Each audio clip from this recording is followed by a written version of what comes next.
कल मुझे कुछ लोग पूछ रहे थे कि आप करवा चौथ का व्रत नहीं करते हैं, आप लोगों में सुहाग का व्रत नहीं किया जाता है। तो मुझे बहुत हंसी आई। सबसे पहली बात तो ये है कि हमारे तरफ सुहाग के लिए व्रत तीज किया जाता है। हमारे तरफ तीज का व्रत सुहाग के लिए सबसे उत्तम व्रत माना गया है।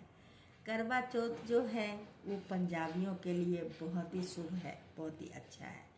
हम लोग तो अब देखा देखी उनको सजना धजना देख करके अब कुछ लोग को ज़्यादा तीज से ज़्यादा पसंद करवा चौथ आ रहा है, क्योंकि करवा चौथ जो है वो पूरे दिन की व्रत है और हमारा तीज जो है वो 24 घंटा निराहार रहना, 24 घंटा निराहार रहना। उसमें ज़्यादा ताम झाम मतलब सजना संवरना नहीं है, भक्ति भाव में डूबना है। हम उस दिन जो तीज होती है, जो भी महिला तीज करती है, वो मिट्टी का गौरी शंकर बनाते हैं। गौरी पार्वती गौरी शंकर का पूजा किया जाता है। क्यों पूजा किया जाता है उस वेद में लिखा हुआ है। जो यही व्रत, ये जो हरितालिका तीज जो है, ये सखी सब हर करके ले गई थी उनको कहीं दूसरे जगह, शायद विष्णु भगवान से शादी होने का बात चल रही थी, तो सखी लोग उनको हर करके ले गए जंगल में, जहाँ गंगा के किनारे में वो तप की। उसी तपस्या से उनको शिव जी प्रकट हुए और शिव जी जैसा पति प्राप्त हुआ। तो कहने का मतलब है कि ये शिव जी का व्रत जो है, उस बुक्स में भी लिखा हुआ है कि पार्वती जी यही व्रत करके शिव को प्राप्त की, शिव उनको पति के रूप में मिला। तो शिव जी को पूछी कि सुहागन के लिए सबसे अपनी सुहाग की रक्षा के लिए कौन सा व्रत है, तो शिव जी ने बताए थे कि ये हरितालिका के दिन जो ये तीज व्रत 24 घंटे निराहार रह करके जो करेंगे, उनको शिव जैसा पति और सुहाग की रक्षा होगी। तो इस बुक्स में लिखा हुआ है, तो लोग यही करते हैं थे। तो हमारे तरफ तीज का त्योहार होता है, उसमें बहुत नियम होता है, 24 घंटे का व्रत रहता है। तो आज के बच्चों जो है, आज के नए जनरेशन जो है, उनको सबसे अच्छा लगता है ये भी तो सुहाग का ही है।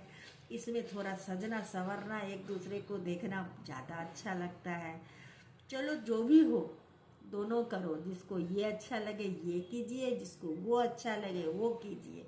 किसी पर कोई पाबंदी नहीं है कि आप यही कीजिए, जिसको जो मर्जी। लेकिन इस बात का जरूर ध्यान रखिए कि आपकी पूजा से आपकी पति की लंबी उम्र नहीं होगी। आपको प्रेम भाव से, प्रेम घर में सुख शांति प्रेम बनाए रखेंगे तो आपकी पति की लंबी उम्र भी होगी और आपका भी जीवन खुशहाल रहेगा, आपके पति भी खुशहाल रहेंगे और उस घर में जो बच्चे पैदा लेंगे वो भी खुश नसीब होंगे, है ना। तो हम लोग परिवार के साथ खुशी से, प्यार से, प्रेम से जुड़े रहें, अलग ना हो। अलग होना, परिवार से टूटकर रहना, ये कोई अच्छी बात नहीं है। इससे हमारे पति की उम्र लंबी तो पता नहीं होगी कि नहीं होगी, चाहे मैं कोई सा भी व्रत कर लूँ, चाहे जितना भगवान की पूजा करूँ, और कम हो जाएगी। क्योंकि खुशी जो है, खुशी से उम्र लंबी होती है। तो पति की खुशी कैसे है? परिवार में प्रेम से रहने में, है ना।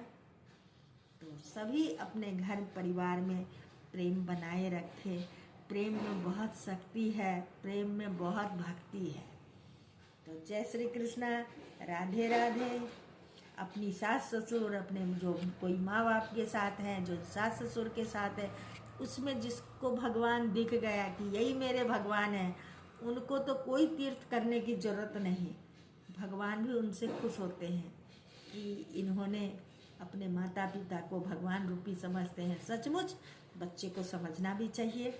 उन्होंने जन्म दिया है, उन्होंने कर्म बनाया है, तो उनसे बड़ा कौन हो सकता है ना।